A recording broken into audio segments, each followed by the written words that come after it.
ថ្មីជាមួយស្នាមញញឹមក្តីសង្ឃឹមបំប្រងក្នុងចិត្តកុមាររៀនអក្សរថ្មីបើកភ្នែកយល់ការต้องរាប់ជួរអក្សរឲ្យបានច្បាស់លាស់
ស្រឡាញ់ការរៀននាំពន្លឺថ្មី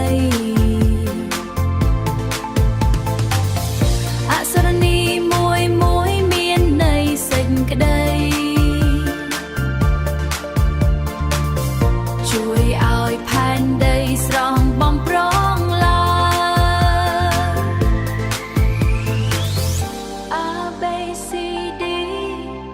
ច្រៀងតិចទៅក៏ភាពស្ងប់ស្ងាត់រហូតដល់Zជួបគ្នាពេលក្រោយណាបាយបាយ